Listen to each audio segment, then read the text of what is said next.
Welcome back. Pharma తిరిగి defensive గా మారింది. మిగిలిన సెక్టర్స్ లో సెల్లింగ్ కనిపిస్తోంది, భారీ సెల్లింగ్ కనిపిస్తోంది. Especially banking counters like state bank of India, అలాగే ఉదయం నుంచి వీక్గా ఉన్న హీరో హోండా. ఇండెక్స్ స్టాక్స్ లో ఐసిఐసిఐ బ్యాంక్ ఇవే కనిపిస్తున్నాయి. కానీ మిడ్ క్యాప్ స్మాల్ క్యాప్స్ లో లూజర్స్ లిస్ట్ పెరుగుతూ వస్తుంది. So mid cap small caps లో కొంత కాషస్ గా ఉండాల్సిన అవసరం కనిపిస్తోంది. సో ప్రస్తుతం ఈ పరిస్థితిపై మనతో మాట్లాడేందుకు ఢిల్లీ నుంచి డి ప్రసాద్ గారు సిద్ధంగా ఉన్నారు. ప్రసాద్ గారు, గుడ్ ఆఫ్టర్నూన్. హలో ప్రసాద్ గారు, గుడ్ ఆఫ్టర్నూన్. గుడ్ ఆఫ్టర్నూన్ గారు. సో ఇండెక్స్ లాభాలను కనిపిస్తోంది, బట్ మిడ్ క్యాప్స్ లో కొంత లూజర్స్ లిస్ట్ పెరుగుతున్నట్లు కనిపిస్తోంది. ఎలా విశ్లేషిస్తారు ఈ ట్రెండ్ మీరు? ఐ థింక్ మనం పొద్దున్న కూడా డిస్కస్ చేసుకున్నాం. బేసిక్లీ కొన్ని next 10-15 days I think activity front line stocks లో ఎక్కువ ఉంటుంది. Mid cap B1 B2 stocks లో డెఫినెట్లీ కొంచెం సెల్లింగ్ ప్రెషర్ ఉంటుంది. ప్లస్ ల్యాక్ ఆఫ్ బయింగ్ వల్ల ఎక్కువ పడతాయి. Other than okay big selling బదులు ల్యాక్ ఆఫ్ బయింగ్ వల్ల ఎక్కువ పడతాయి. So I think front line stocks మీద ఫోకస్ ఉంచుకోవాలి. చాలా సెలెక్టివ్ ట్రేడింగ్ చేయాలి. ఓవర్లీ బులిష్ అవ్వకూడదు, ఓవర్లీ బేరిష్ అవ్వకూడదు. రేంజ్ డౌన్ ఉంటుంది market. I think ranges fix అయిపోయి 5850 లోవర్ సైడ్ ఉంటుంది, 6200 అప్పర్ సైడ్ ఉంటుంది.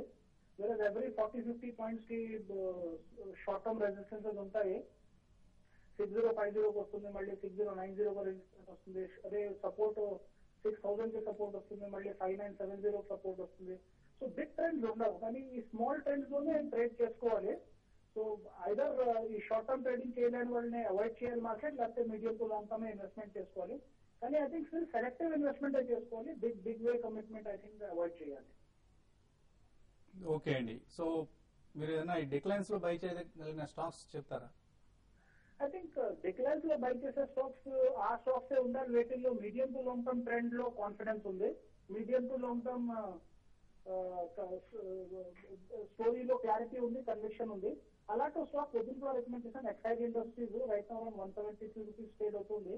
బికాస్ ఈ ఆటోమొబైల్ లో ఇది డైరెక్ట్ బెనిఫిషియరీ అవుతుంది. ప్రతి కార్ లో బ్యాటరీ కావాలి, ప్రతి 3 years తర్వాత బ్యాటరీ రిప్లేస్ చేయాలి. సో రిప్లేస్మెంట్ సెగ్మెంట్ లో వీళ్ళకి మార్జిన్స్ ఎక్కువ ఉంటాయి కంపేర్ టు ఓఈఎం సెగ్మెంట్ లో. సో ఎవ్రీ 2-3 years తర్వాత కొత్త బ్యాటరీస్ అది ఒక బిగ్ క్యాటలిస్ట్ గా వర్క్ చేస్తుంది.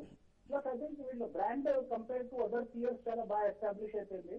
బ్యాక్వర్డ్ ఇంటిగ్రేషన్ లో ఐ థింక్ వీళ్ళు చాలా స్మెల్టర్ ప్లాంట్ బై చేశారు. సో వీళ్ళ that is the major raw material. So raw material in house ఉండడం వల్ల ఐ థింక్ అవి స్ట్రేట్ అబిటా మార్జిన్స్ కి ఇంప్రూవ్మెంట్ వస్తుంది. So again medium long short term all angles I think Exide Industries మంచి pick.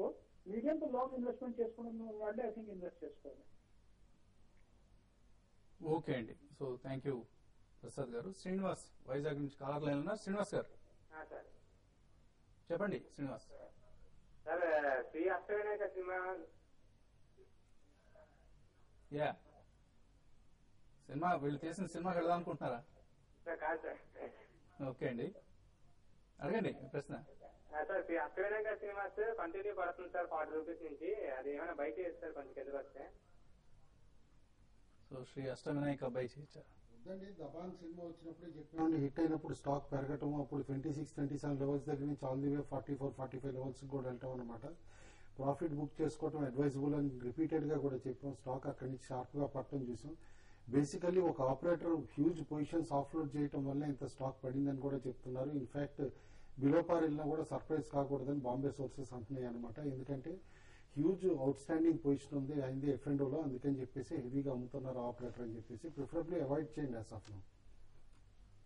అలాగే గోపాల్ రెడ్డి తెనాల నుంచి line ఉన్నారు. Hello నమస్తే. నమస్తే అండి, చెప్పండి. నమస్తే సార్. చెప్పండి గోపాల్ రెడ్డి. ఫార్మా కొన్నారండి. అంకుల్ డ్రగ్స్ లోనండి. అవును సార్. సో లాంగ్ టర్మ్ కోసం కొన్నానండి.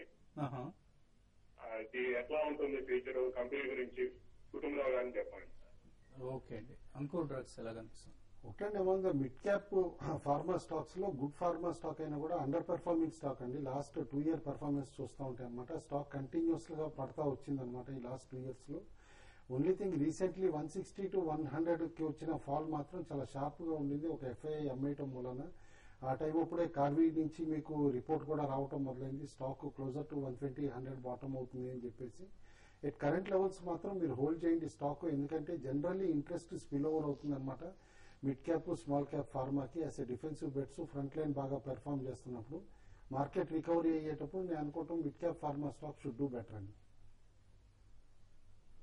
సో మిడ్ క్యాప్స్ లో ప్రామినెంట్ లూజర్స్ లో or even rather small caps లో Hanung toys, spice mobile, Goldstone technologies, 20 microns, Karuturi global, Amar remedies ఇటువంటి స్టాక్స్ అన్ని కనిపిస్తుంది. సెబ్కో, మురళి ఇండస్ట్రీస్. సో ఇవన్నీ కూడా మోస్ట్లీ మీరు ఒకటి కేర్ఫుల్ గా ప్యాటర్న్ అబ్జర్వ్ చేస్తానండి, అన్ని ఫండ్ రైజింగ్ ఎక్సర్సైజ్ కి ముందుకెళ్లిన companies. Like Hanung was planning a QIP అనమాట, కర్టూరి గ్లోబల్ కూడా ఫండ్ రైజింగ్ ఎక్సర్సైజ్ కి ప్లాన్ చేస్తున్నారు ఇట్లా. కాబట్టి నేను అనుకోవటం ఏంటంటే రీసెంట్ షార్ప్ రైజ్ ఈ స్టాక్స్ లో ఏదైతే వచ్చిందో పెరిగేటప్పుడు కూడా 20% 10% అట్లా పెరిగినాయి. అయితే అంత లార్జ్ ఈక్విటీ ఉన్న కర్టూరి 10% 20% సింగిల్ డేస్ లో పెరుగుతుందంటే పడేటప్పుడు కూడా అదే ఫాల్ వస్తుందని కూడా ప్రిపేర్ అవ్వాలి ఇన్వెస్టర్స్. కాబట్టి మిడ్ క్యాప్ లో అన్రియలిస్టిక్ గెయిన్స్ వస్తున్నప్పుడు మాత్రం డెఫినెట్లీ ఎప్పుడు కాషియస్ గా ఉండాలి. స్లో అండ్ స్టడీగా పెరుగుతా, ఫండమెంటల్స్ ఇంప్రూవ్ అవుతా, స్టాక్స్ సస్టైన్ అవుతా ఉంటేనే అట్లో ఫాల్స్ తక్కువ ఉంటాయి. లైక్ మనం చూసాం లాయిడ్ ఎలక్ట్రిక్ కానీ ఇటు మిగతా స్టాక్స్ లో కూడా అనమాట ఫాల్ తక్కువ ఉండింది. కాబట్టి stick to stocks which have good fundamentals. Especially fundamentals strong గా లేవు అనుకున్న కంపెనీస్ మాత్రం ప్రస్తుతానికి దూరంగా ఉండండి. తగ్గింది కదా ఇంకెంతకంటే ఏం తగ్గుతుందిలే, ఎప్పటికైనా పెరగకపోతుందా, ఈ ఉద్దేశంతో మాత్రం దయచేసుకున్నదండి. జయరామ్ వైజాగ్ నుంచి లైన్ ఉన్నారు. జయరామ్ గారు హలో, చెప్పండి. జయరామ్ నమస్కారం సార్. నమస్తే అండి. విజయ బ్యాంకు, దేనా బ్యాంకు వెయిట్ చేశాను సార్. 142 దేనా బ్యాంక్ చేశాను సార్. అలాగే విజయ బ్యాంకు 107 లో వెయిట్ చేశాను సార్. ఎన్ని టైం వచ్చేస్తే వస్తుంది, ఏ రేటింగ్ ఎగ్జిట్ అవ్వాలి? సో విజయ బ్యాంక్, దేనా బ్యాంక్ నుంచి ఇప్పుడు ఎగ్జిట్ కావచ్చు అండి. మీరు షార్ట్ టర్మ్ ట్రేడర్స్ అయితే మాత్రం ఒకసారి బెటర్ ఏంటంటే ఎగ్జిట్ కమని సజెస్ట్ చేస్తానండి. మీరు పెద్ద లాస్ లో లేరు, అంటే ఇప్పుడు రీసెంట్ గానే బై చేశారు కాబట్టి.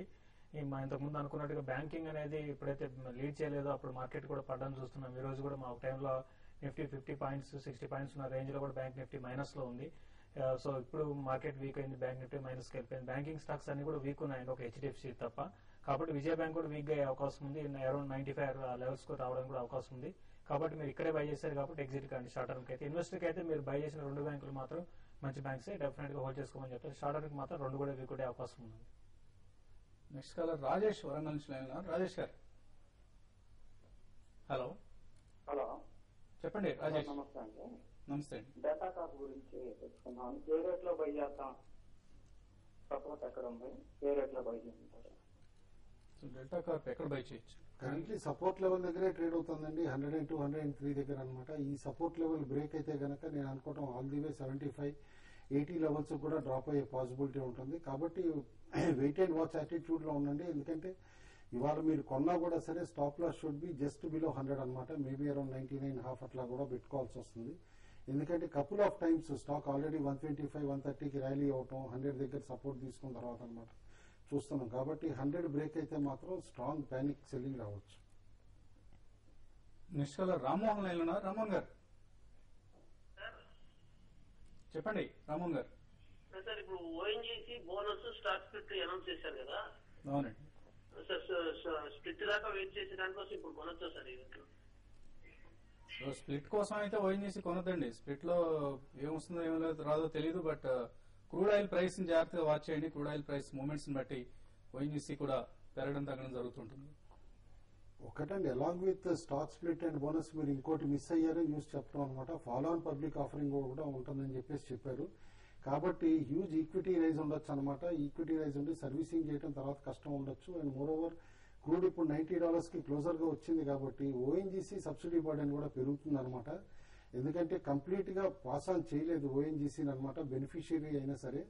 ఎందుకంటే గవర్నమెంట్ ఇన్స్ట్రక్షన్స్ ఉన్నాయి కాబట్టి ప్రిఫరబ్లీ క్లోజర్ టు 1400 ఒకసారి ఎగ్జిట్ అవడం బెటర్ అండి. నాగేశ్వరరావు ఒంగోలు నుంచి లైన్ ఉన్నారు. నాగేశ్వర గారు హలో చెప్పండి. నాగేశ్వర గారు.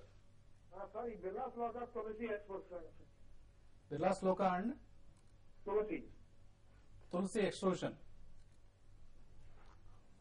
చూడండి బిర్లాస్ లోకా ఇటువంటి టైంలో ఇటువంటి స్టాక్స్ మీరు బై చేయడం అంత మంచిది కాదండి. ఆల్రెడీ మీరు పొజిషన్ ఉన్నా కూడా ర్యాలీస్ లో లాస్ట్ టైం వీక్ కూడా చెప్పడం జరిగింది, ర్యాలీస్ లో ఎగ్జిట్ గా మనం చెప్తున్నాము. మార్కెట్ లో ఒక టైప్ ఆఫ్ అంటే సెల్లింగ్ మరీ ముఖ్యంగా మిడ్ క్యాప్ బేస్ చేసుకుని సెల్లింగ్ అనేది కనపడుతుంది. ఇటువంటి టైంలో only quality mid cap stocks ఈ సెల్లింగ్ తట్టుకుని ఆగుతాయండి. లేదంటే మాత్రం బిర్లాస్ లోకల్ లాంటి స్టాక్స్ పెద్దగా బాగా పడిపోయే అవకాశం ఉంది. అయితే ఇది కంపేర్ చేసుకుంటే అదర్ స్టాక్స్ కంపేర్ చేసుకుంటే ఇది ఎక్కువ పడలేదు కాబట్టి బెటర్ ఏంటంటే ఎగ్జిట్ గానే సజెస్ట్ చేస్తానండి. ఓకే, ప్రస్తుతానికి 2 స్టాక్స్ అవాయిడ్ చేయండి. బాబురావు కృష్ణా జిల్లా నుంచి లైన్ ఉన్నారు. బాబురావు గారు, హలో సార్ నమస్తే సార్. నమస్తే అండి. ఏ ఊరు నుంచి మాట్లాడుతున్నారు? గంపలగూడెం అండి. గంపలగూడెం, చెప్పండి. కృష్ణా జిల్లా బాబురావు గారు. అవును సార్. సార్ ఎస్ బ్యాంక్ తీసుకున్నాను నేను 339లో. ఎస్ బ్యాంక్, అవును సార్. ఓకే అండి. షార్ట్ టర్మ్ అమ్మేయమంటారా? ఓకే అండి. సో ఆయన షార్ట్ టర్మ్ ఉద్దేశం తీసుకున్నారు. ఎస్ బ్యాంక్ అయితే షార్ట్ టర్మ్ కోసం అయితే కొంచెం స్టాక్ అయితే కొంచెం అప్ ట్రెండ్ లో ఉందండి కాబట్టి మీరు షార్ట్ టర్మ్ కోసం మీరు హోల్డ్ చేయొచ్చు. అయితే ఒక మార్కెట్ మాత్రం ఇక్కడ నుంచి కరెక్ట్ అయితే ఇది కూడా 300 రేంజ్ రావడానికి అవకాశం ఉంది. మీరు at the same time stop loss తో ఈ స్టాక్ ని హోల్డ్ చేయండి. అరౌండ్ 320 ఆ లెవెల్ స్టాప్ లాస్ పెట్టుకుని స్టాక్ ని హోల్డ్ చేయండి. ఒక 320 బిలో గానీ వచ్చిందంటే మాత్రం ఎగ్జిట్ కానీ 320 అబోవ్ ఉన్నంత కాలం స్టాక్ పెరిగే అవకాశం ఉంది. 340, 350 దాకా పెరగవచ్చు అండి. ఓకే అండి. నెక్స్ట్ కాలర్ శారద హైదరాబాద్ నుంచి లైన్ ఉన్నారు. శారద గారు, నమస్తే. అది యాంటెక్ ఆటో అండి. అది 170లో బై చేశాను నేను. 30 వరకు వెళ్ళింది కదా, కొంచెం అంటే తగ్గింది కదా అని చెప్పేసి ఒక 50 స్టాక్స్ తీసుకున్నానండి. అంటే ఇంకా పడితే కనుక యావరేజ్ చేద్దాం, ఇంకో 50 తీసుకున్నాం అని చెప్పి తీసుకున్నాను. కానీ అది చాలా మార్కెట్ పడుతున్నప్పుడు చాలా ఫాస్ట్ గా పడిపోతుంది. అది యావరేజ్ చేసే స్టాక్ లాస్ట్ లో ఎగ్జిట్ అవ్వమంటారు. Thank you. Amtek auto as of now అయితే స్టాక్ హోల్డ్ చేయండి. మీరు అన్నది కూడా కరెక్ట్ అండి. మీరు అది చేసిన అబ్జర్వేషన్ అనమాట. మార్కెట్ కరెక్ట్ అవుతున్నప్పుడు మార్కెట్ కంటే కూడా ఎక్కువ స్పీడ్ గా పడుతుంది స్టాక్ అనమాట, విచ్ సిగ్నిఫైస్ కాస్త వీక్నెస్. బట్ ఆ weakness basically because of equity పెరగటం వల్ల అనమాట. లాస్ట్ 2 years ఎప్పుడైతే కనుక యాన్సిలరీ స్పేస్ వీక్ గా ఉందో కెపాసిటీ ఎక్స్పాన్షన్ చేయడంతో పాటు ఈక్విటీ ఎక్స్పాన్షన్ కూడా అయిందనమాట కంపెనీది. యాజ్ ఆఫ్ నో అయితే స్టాక్ హోల్డ్ చేయండి, కంగారు పడద్దు. ఎందుకంటే యాన్సిలరీ కంపెనీస్ అన్ని కూడా నేను అనుకోవటం నెక్స్ట్ 2 to 3 quarters లో స్ట్రాంగ్ గా రీబౌండ్ అవుతాయి అని చెప్పేసి అని అనుకుంటున్నాను. ఓకే అండి. సో సెన్సెక్స్ 145 పాయింట్లు, నిఫ్టీ 42 పాయింట్ల లాభంతో ట్రేడ్ అవుతున్నాయి. ఏవైనా బీటీఎస్టీ లేదా ఎస్టీబీటీలు? రియాలిటీ స్టాక్స్ అయితే చాలా వరకు వీక్ ఉన్నాయండి. డిఎల్ఎఫ్ ఒకటి ఈ లెవెల్లో కరెంట్ అవర్స్ కూడా షార్ట్ సేల్ చేయొచ్చు. 320 ఆ దగ్గర ఫ్యూచర్స్ లో 320 అక్కడ స్టాప్ లాస్ పెట్టుకొని షార్ట్ సేల్ చేయమంటాను. ఒక 3 to 4 ట్రేడింగ్ సెషన్ లో 290 ఆ లెవెల్ కి రావడానికి అవకాశం ఉంది. రీసెంట్ గా కొంచెం లోవర్ లెవెల్ నుంచి బాగా పెరిగిన రిలయన్స్ క్యాపిటల్ ఒకటి ఇక్కడ రెసిస్టెన్స్ ఫేస్ చేసే అవకాశం ఉంది. ఇది టెక్నికల్ గా బులిష్ నా కూడా ఒక ట్రెండ్ రివర్సల్ కావడానికి అవకాశం ఉంది. కాబట్టి రిలయన్స్ క్యాపిటల్ ఒకటి ఇది కూడా షార్ట్ సేల్ చేయొచ్చు. 735 అట్లా స్టాప్ లాస్ పెట్టుకొని నేను షార్ట్ సేల్ చేయమంటాను. ఇది 680 దాకా నెక్స్ట్ 4 నుంచి 5 ట్రేడింగ్ సెషన్ లో రావడానికి అవకాశం ఉంది. మీరు ఎటువంటి సలహా ఇస్తారు? ప్యూర్లీ టెక్నికల్ కాల్ ఇస్తున్నానండి. బ్రాడర్ మార్కెట్ జడ్జ్ చేయడం కష్టంగా ఉంటుంది కాబట్టి నిఫ్టీనే ట్రాక్ చేయమంటాను. అబౌవ్ 6060 క్లోజ్ అవుతా ఉంటే స్పాట్ నిఫ్టీ మాత్రం పొజిషన్స్ హోల్డ్ చేయండి Nifty. But below 6020 spot Nifty trade out మొదలైతే కనుక షార్ట్ చేయండి. షార్ట్ క్యారీ కూడా చేయొచ్చు. రేపటికి స్టాప్ లాస్ మాత్రం జస్ట్ 20 points అబౌవ్ పెట్టుకోవాలి. ఓకే అండి. సో ఈ కామెంటరీ ఆఫ్టర్నూన్ ట్రేడ్ TV5money.com లో కొనసాగుతుంది. చూస్తున్నానండి TV5 and TV5money.com.